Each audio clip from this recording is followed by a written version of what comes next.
Hello everyone, welcome to all India students community. दोस्तों, आप सभी का स्वागत है आपके अपने परिवार ऑल इंडिया स्टूडेंट्स कम्युनिटी में। आज की इस वीडियो में हम कवर करेंगे हिंदी के 33 क्वेश्चन, यानी कि आप लोगों के लिए एक बेहतरीन टेस्ट है। 33 सवाल होंगे। आप जल्दी से कॉपी पेन निकाल लीजिएगा और 1 से लेकर 33 तक नंबरिंग कर लीजिए, क्योंकि मैं वीडियो के लास्ट में आपसे ज़रूर पूछूंगा आपका स्कोर क्या रहा। आप इस वीडियो को शायद रिकॉर्डेड देख पा रहे होंगे।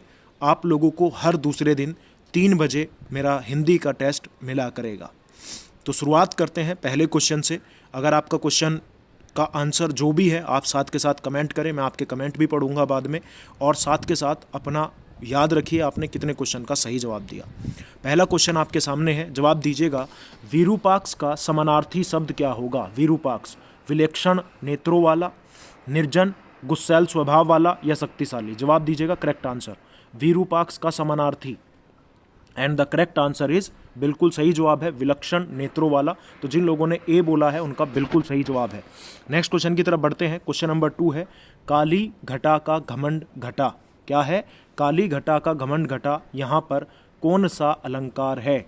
यमक, अतिशयोक्ति, उत्प्रेक्षा या उपमा? जवाब दीजिए, 30 सेकंड है आपके पास, कमेंट करें फटाक से। काली घटा का घमंड घटा कौन सा अलंकार यहाँ पर है? तो करेक्ट आंसर होगा दोस्तों यमक अलंकार है। यहाँ पर क्या है? यमक अलंकार। जिन लोगों का आंसर ए है बिल्कुल सही जवाब है। नेक्स्ट क्वेश्चन, दरवाजे के बाहर कोई खड़ा है। तो यहाँ पर जो ये बाहर शब्द है, यहाँ पर कौन सा शब्द है? मतलब रेखांकित शब्दों के सही अव्यय के भेद क्या है? दरवाजे के बाहर कोई खड़ा है, समुच्चय बोधक, विस्मयादि बोधक, संबंध बोधक या निपात? जवाब दें। और इसका जो सही जवाब होगा वो होगा संबंध बोधक अव्यय। कौन सा होगा? सी, संबंध बोधक अव्यय। नेक्स्ट क्वेश्चन की तरफ चलते हैं। Question number 4। दोस्तों, यहाँ पर आपको बताना है अशुद्ध वाक्य के शुद्ध रूप का सबसे अच्छा विकल्प कौन सा होगा। यहाँ पर जो मैंने गांव जाना है ये गलत लिखा हुआ है, इसका सही वाक्य आपको पहचानना है। मैंने गांव जाना है, इसका सही वाक्य क्या होगा? मैं गांव जाना है, मुझे गांव जाना है, मेरे को गांव जाना है या मेरे को गांव जाना है? जवाब दें, 30 सेकंड है आपके पास, कमेंट करिए फटाक से। बिल्कुल सही जवाब है, बहुत बढ़िया। जिन लोगों ने भी बोला है मुझे गांव जाना है, ये इसका सही शुद्ध रूप है। क्वेश्चन नंबर 5, छंद में प्रयुक्त अक्षर को क्या कहा जाता है? व्यंजन, मात्रा, चरण या वर्ण? जवाब दें। दोस्तों, हो सकता है आपको थोड़ा सा बैकग्राउंड नॉइज़ परेशान करे, उसके लिए माफ़ी चाहूँगा, क्योंकि आप सभी को पता है मैं ट्रेनिंग पीरियड में हूँ और वहाँ से आप लोगों के लिए वीडियो लेकर आया हूँ। प्रयुक्त अक्षर को क्या कहा जाता है? छंद में प्रयुक्त अक्षर, इसका सही जवाब होगा दोस्तों वर्ण। छंद में प्रयुक्त अक्षर को वर्ण कहा जाता है, बिल्कुल सही जवाब है। क्वेश्चन नंबर 6, आप लास्ट में मुझे कमेंट करके ज़रूर बताएंगे आपका स्कोर क्या रहा। हर दूसरे दिन आप लोगों को 3 बजे हिंदी का मॉक टेस्ट मिलेगा और जब भी मुझे छुट्टी मिलेगी मैं आप लोगों को बाकी के बचे हुए टॉपिक्स कवर कराऊंगा। कंप्लीट हिंदी का प्लेलिस्ट नीचे डिस्क्रिप्शन में है, आप मेरा बैच भी ले सकते हैं और आपके लिए नोट्स भी अवेलेबल है हिंदी के। अगर आप नोट्स लेना चाहते हैं तो मेरे इस नंबर पर फ़ोनपे, पेटीएम या गूगल पे करके आप हिंदी के नोट्स ले सकते हैं। 7827034344, ये मेरा नंबर है। इस नंबर पर आप फ़ोनपे, पेटीएम, गूगल पे करके हिंदी के नोट्स भी ले सकते हैं। लोहा मानना, इसका मुहावरे का सही अर्थ क्या होगा? जवाब दें जल्दी से, बहुत बढ़िया। लोहा मानना इस यानी कि प्रभाव मानना, किसी का प्रभाव मानना। तो करेक्ट आंसर होगा B is the right answer. Next question है, रसों का राजा किस रस को माना जाता है? रसों का राजा को किस रस को कहते हैं? रसों का राजा, तो दोस्तों वो है श्रृंगार रस। कौन सा है? श्रृंगार रस। तो correct answer will be B will be the right answer. Question number 8 की तरफ बढ़ते हैं और आपको इस वाक्य को कर्म वाच्य में बदलना है। कल के टेस्ट के अंदर भी मैंने बताया था कर्म वाच्य क्या होता है, जिसके अंदर क्या लगता है, अभी बाद में बताऊंगा, तब तक आप इसका जवाब दें। आप इस किताब को पढ़े हैं, आप इस किताब को पढ़े हैं, तो इसका कर्म वाच्य में बदलना है आपको। बदलिए, क्या होगा? इस किताब को आपके द्वारा पढ़ा गया। बी, क्या आपने इस किताब को पढ़ा है? सी, यह किताब आपके द्वारा पढ़ी गई। या डी, आपने यह किताब पढ़ी है। तो करेक्ट आंसर क्या होगा? इस किताब को आपके द्वारा पढ़ा गया। तो करेक्ट आंसर होगा ए, कर्म वाच्य इसका क्या होगा? A will be the correct answer. दोस्तों, कर्म वाच्य वो होता है जिसके अंदर से या के द्वारा का हम इस्तेमाल करते हैं, से के द्वारा। क्लियर है? तो करेक्ट आंसर होगा यहाँ पर इस किताब को आपके द्वारा पढ़ा गया। नेक्स्ट क्वेश्चन है क्वेश्चन नंबर 9, किसी के द्वारा कहे गए वचन को जो का त्यों लिखने के लिए किस चिन्ह का प्रयोग किया जाता है? योजक, उद्धरण, अल्पविराम या अर्धविराम? जवाब दे। जो का त्यों, किसी ने कोई शब्द कहा और उसको आप जो का त्यों लिखना चाहते हैं, उसके लिए हम किसका इस्तेमाल करते हैं? इन्वर्टेड कोमा, हिंदी में जिसको हम बोलते हैं उद्धरण। तो B is the right one. बिल्कुल जवाब देते रहे, कमेंट करें। बहुत सारे स्टूडेंट्स कमेंट नहीं कर रहे हैं, कमेंट करते रहें। क्वेश्चन नंबर 10, निम्नलिखित प्रश्न में 4 विकल्पों में से दिए गए शब्द के सही समास वाला चंद्रशेखर, इसका आपको समास विग्रह करना है। चंद्रशेखर, इसका सही समास विग्रह क्या होगा? चंद्र है शेखर पर, शिखर पर जिसके, चंद्र है जिसका नाम, चंद्र के समान है जो, या चंद्र के जैसा है जो? जवाब दीजिएगा। देखते हैं क्या है आपका सही जवाब। बिल्कुल, चंद्र है शिखर पर जिसके, उसको बोलते हैं चंद्रशेखर। दोस्तों बहुत कम समय में हम 33 क्वेश्चन कवर करेंगे और आपके लिए हमेशा ये वीडियो अवेलेबल रहेगा इसी तरीके का। नेक्स्ट क्वेश्चन है, जिसका उत्साह नष्ट हो गया हो, इसके लिए एक शब्द क्या होगा? जिसका उत्साह नष्ट हो गया हो। उत्साही, हतोत्साहित, उद्यमी या जिज्ञासु?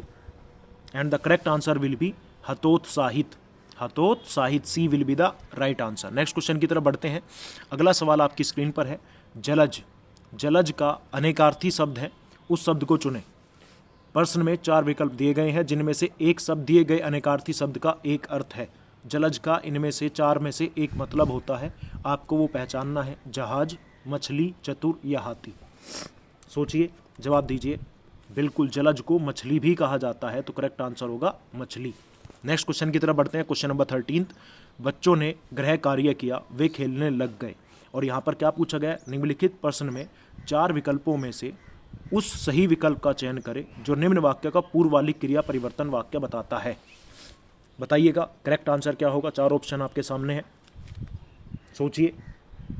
And the correct answer will be C, बच्चे गृह कार्य करके खेलने गए, तो सी इसका सही जवाब होगा। नेक्स्ट क्वेश्चन की तरफ बढ़ते हैं। क्वेश्चन नंबर 14, निम्नलिखित प्रश्न में 4 विकल्पों में से रेखांकित पद के उचित कारक को पहचानिए। हे प्रभु, रक्षा कीजिए, संबोधन कारक, अधिकरण कारक, संबंध कारक या फिर कर्म कारक? हे प्रभु क्या है? तो दोस्तों जहाँ पर किसी को पुकारा जाता है तो वहाँ पर क्या होता है? संबोधन कारक। तो करेक्ट आंसर यहाँ पर जो होगा वो होगा ए, संबोधन कारक। क्वेश्चन नंबर 15 आपके सामने है। भविष्य काल में इसको बदलना है। बच्चों ने खेल खेला, इसका भविष्य काल क्या होगा? बच्चे खेल खेल चुके हैं, बच्चे खेल रहे हैं, सी बच्चे खेल चुके होंगे, या डी बच्चे खेलेंगे? जवाब दीजिएगा। क्वेश्चन नंबर 15 बिल्कुल सही जवाब है। बहुत बढ़िया, जिन लोगों ने डी बोला है, बच्चे खेलेंगे। नेक्स्ट क्वेश्चन है क्वेश्चन नंबर 16, निम्नलिखित प्रश्न में 4 विकल्प दिए गए हैं, जिनमें से उस विकल्प का चयन करें जो दिए गए शब्द का सही स्त्रीलिंग है। राजपूत का स्त्रीलिंग आपको बताना है क्या होता है? राजपुतानी, रजपुताई, राजपुत्रिन या राजपूती? बिल्कुल सही जवाब ए, जिन्होंने बोला है उनका सही जवाब है ए। दोस्तों अगर आपको वीडियो पसंद आ रहा है और आप चाहते हैं ऐसे ही आप लोगों का मॉक टेस्ट होता रहे, तो आप वीडियो को जरूर लाइक करिएगा और कमेंट करके बताइएगा। क्वेश्चन नंबर 17, तपस्वी का सही स्त्रीलिंग क्या होता है? तपस्विनी, तपस्वीन, तपस्विनी या तपस्वी? जवाब दें, आपके पास समय है, फटाफट कमेंट करते रहें।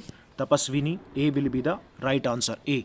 तो जिन लोगों ने ए बोला है उनका सही जवाब है तपस्विनी। नेक्स्ट क्वेश्चन की तरफ बढ़ते हैं। क्वेश्चन नंबर 18, तलवार का सही बहुवचन आपको बताना है। तलवारें, तलवार, तलवारों या तलवारें? सोचिए, देखिए, जवाब दीजिए। तलवारें, A will be the right one. Next question है, हर्ष व दीर्घ इनमें से किस प्रकार के हैं? स्वर, वर्णमाला, व्यंजन या संयुक्त व्यंजन? हर्ष व दीर्घ इनमें से किसके प्रकार हैं? तो दोस्तों हर्ष, दीर्घ और प्लुत ये किसके होते हैं? स्वर के। तो करेक्ट आंसर होगा ए, स्वर के 3 प्रकार होते हैं, हर्ष, दीर्घ और प्लुत। नेक्स्ट क्वेश्चन है क्वेश्चन नंबर 20, इनमें से कौन सा उष्ण व्यंजन है? उष्ण या ऊष्म व्यंजन भी आप बोल सकते हैं, बताइएगा कौन सा है। क्वेश्चन नंबर 20 सोचिए और जवाब दीजिए। बिल्कुल सही जवाब है। उष्ण व्यंजन कितने होते हैं? 4, सा और हा। क्लियर है? तो करेक्ट आंसर होगा सी। दोस्तों आप लोगों के लिए अगर आप CISF, HCM या SSB की तैयारी कर रहे हैं तो आप लोगों के लिए त्रिशूल बैच अवेलेबल है। आप all India students community app play store से डाउनलोड करिए, जिसकी वैधता 8 महीने होगी। इसमें आप लोगों को मैथ्स और रीजनिंग कंप्लीट मिलेगा और हिंदी की क्लासेस आप लोगों के लिए बिल्कुल फ्री रहेगी और ये आप लोगों के लिए 699 में अवेलेबल है। ऐसे ही अगर आप यूपी पुलिस की तैयारी कर रहे हैं तो आप लोगों के लिए उड़ान बैच है, जिसमें आप लोगों का मैथ्स और रीजनिंग कंप्लीट होगा और आप लोगों के लिए हिंदी क्लासेस बिल्कुल फ्री रहेंगी। तो आप उड़ान बैच ज्वाइन कर सकते हैं। आपको सिर्फ all India students community play store से डाउनलोड करना है, खुद का रजिस्ट्रेशन करना है जैसे व्हाट्सएप पे करते हैं, और वहाँ से उड़ान बैच परचेज कर लेना है। क्वेश्चन नंबर 21, दी गई जोड़ियों में से कौन सी जोड़ी सही संज्ञा व उससे बनने वाले विशेषण शब्द की है? जवाब दीजिएगा। पक्ष, पाक्षिक, प्रेम, प्यार, सुख दुख या स्वर्ण सोना। And the right answer will B पक्ष और पक्षिक, ये सही संज्ञा और उससे बनने वाले विशेषण शब्द की है। तो करेक्ट आंसर होगा ए। तो जिन लोगों ने ए बोला है उनका सही जवाब है। दोस्तों नोट डाउन करते रहें आप कितने क्वेश्चंस का सही जवाब दे रहे हैं, कहाँ पर गलती कर रहे हैं, मैं आपसे पूछूंगा लास्ट में। क्वेश्चन नंबर 22, सर्वनाम वाले वाक्यों में लिंग का पता किससे चलता है? क्रिया से, कर्ता से, कर्म से या वचन से? ये मैंने बताया था आप लोगों को। सर्वनाम वाले वाक्यों में लिंग का पता दोस्तों क्रिया से चलता है। वह खेल रहा है, वह खेल रही है, तो यहाँ पर क्रिया से पता रही है, तो इसका मतलब क्या है? लड़की है, ठीक है, और रहा है तो लड़का है। तो करेक्ट आंसर होगा क्रिया। नेक्स्ट क्वेश्चन, क्वेश्चन नंबर 23, जायसी द्वारा रचित प्रसिद्ध रचना, जायसी द्वारा इनमें से कौन सी लिखी गई है? पद्मावत, रसविलास, विज्ञान गीता या श्रृंगार लहरी? जल्दी से कमेंट करें। बिल्कुल सही जवाब है, करेक्ट आंसर होगा पद्मावत। क्वेश्चन नंबर 24 आपकी स्क्रीन पर है। भारत दुर्दशा किस प्रसिद्ध लेखक द्वारा रचित उपन्यास है? वृंदावन लाल शर्मा, देवकीनंदन खत्री, अयोध्या सिंह या भारतेंदु हरिश्चंद्र? कमेंट करिएगा। डी, भारतेंदु हरिश्चंद्र द्वारा लिखा गया है भारत दुर्दशा। क्वेश्चन नंबर 25, चिदम्बरा, उत्तरा काला और बूढ़ा चांद पल्लव, ये रचनाएं किस कवि की हैं? चिदम्बरा, उत्तरा काला और बूढ़ा चांद या पल्लव? करेक्ट आंसर बोलेगा बिल्कुल सुमित्रानंद पंत, बिल्कुल सही जवाब है। सुमित्रानंदन पंत की है चिदम्बरा, बहुत फेमस है, पेपर में बहुत बार पूछा गया चिदम्बरा से। नेक्स्ट क्वेश्चन है, सर्वेश्वर दयाल सक्सेना को किस रचना के लिए साहित्य अकादमी पुरस्कार दिया गया? खूंटियों पर टंगे लोग, जंगल का दर्द, क्या कहकर पुकारूं या गर्म हवाएं? करेक्ट आंसर होगा खूंटियों पर टंगे लोग। सर्वेश्वर दयाल सक्सेना को इसके लिए साहित्य अकादमी पुरस्कार मिला था, खूंटियों पर टंगे लोग। क्वेश्चन नंबर 27, नास, दोस्तों यहाँ पर आपको उस विकल्प का चयन करना है जो दिए गए शब्द का सही समान अर्थ बताता हो। नास, तबाही, उत्कर्ष, उत्थान या नवीन? जवाब दें। करेक्ट आंसर होगा तबाही। नेक्स्ट क्वेश्चन है क्वेश्चन नंबर 28, उपसर्ग शब्द के कहाँ पर लगते हैं? अंत में, क्रिया में, आरंभ में या आठ में? तो दोस्तों प्रत्यय हमेशा शब्द के बाद में लगते हैं और उपसर्ग शब्द के आरंभ में लगते हैं। तो करेक्ट आंसर होगा यहाँ पर B. B will be the right answer. Next question पर आते हैं, क्वेश्चन नंबर 29, निम्नलिखित प्रश्न में 4 विकल्पों में से उस विकल्प का चयन करें जो प्रत्यय से नहीं बना। चिकनाहट, चांदनी, खटास या बखूबी? कौन सा शब्द है जिसमें प्रत्यय यूज नहीं हुआ है? जवाब कर दीजिएगा, कमेंट करिए। बखूबी के अंदर दोस्तों आप लोगों को प्रत्यय नहीं मिलेगा क्योंकि बा प्लस खूबी यहाँ पर उपसर्ग का इस्तेमाल है, ना कि प्रत्यय का। ठीक है, तो करेक्ट आंसर होगा डी। क्वेश्चन नंबर 30, कपोत का सही तद्भव रूप क्या होगा? गाल, काम, कबूतर या काज? कमेंट करें। And the right answer will B कबूतर। कपोत को कबूतर बोला जाता है, तो करेक्ट आंसर होगा बी। नेक्स्ट क्वेश्चन है, संयोग का विलोम शब्द आपको बताना है। वियोग, दुरुपयोग, अवशेष या मिलन? दोस्तों अभी तक वीडियो को लाइक नहीं किया आप लोगों ने, लाइक कर दीजिए। चैनल को सब्सक्राइब नहीं किया, सब्सक्राइब कर दीजिए। अब नेक्स्ट वीडियो आप लोगों का परसों आएगा 3 बजे, तैयार रहिएगा। तब तक आप अपने टॉपिक्स को कवर करें। नोट्स नहीं लिए हैं तो नोट्स ले लीजिए। मेरा ये नंबर है, मैं फिर से बता देता हूँ। हिंदी के कंप्लीट नोट्स साहित्य इंक्लूडेड 7827034344। ये 0 है यहाँ पर बीच में, ये 0 है। इस नंबर पर फ़ोनपे, पेटीएम, गूगल पे करके 75 रुपीज़ का आप ले सकते हैं हिंदी के कंप्लीट नोट्स। इसी नंबर पर आपको फ़ोनपे, पेटीएम कर देना है और इसी नंबर पर स्क्रीनशॉट छोड़ दीजिएगा। तो संयोग का विपरीत होता है वियोग। उल्लास का सही संधि विच्छेद आपको बताना है। तो जब भी कोई आधा अक्षर आपको दिखे तो समझ जाना वहाँ पर ता होगा, तो करेक्ट आंसर होगा ए। संधि में आप लोगों को बेहतरीन तरीके से कवर कराई थी। पतन, बताइएगा पतन। उस विकल्प का चयन करें जो शब्द का सबसे अच्छा विकल्प होगा। पत्ता, पुत्र, गिरना या घर? तो करेक्ट आंसर क्या होगा? पतन का मतलब होता है गिरना। B will be the right answer. दोस्तों ये थे हमारे 33 सवाल और मुझे पूरी उम्मीद है आप लोगों का स्कोर 33 में से कम 28 के आसपास रहा होगा। जिन स्टूडेंट्स का स्कोर 28 के आसपास है उनका बहुत बेहतर स्कोर है। आप कमेंट करें आपका स्कोर एक्चुअल में क्या रहा, अपने दिल पर हाथ रख के बताइएगा, झूठ नहीं बोलना है। यहाँ से ही आपको पता लगेगा आपकी प्रैक्टिस कैसी है, आगे कैसे सुधार करना है, वो आने वाले दिनों में मैं बताऊंगा। तो अपना एक्चुअल स्कोर कमेंट करें जल्दी से कि आपने कितना स्कोर किया आज के टेस्ट में। मैं परसों फिर मिलूंगा 3 बजे, तब तक आप अपनी तैयारी करिए। कोई समस्या है, कोई डाउट है तो कमेंट करिएगा, मैं उसका जवाब जरूर दूंगा। मिलता हूँ नेक्स्ट वीडियो में, तब तक के लिए धन्यवाद। जय हिंद, जय भारत।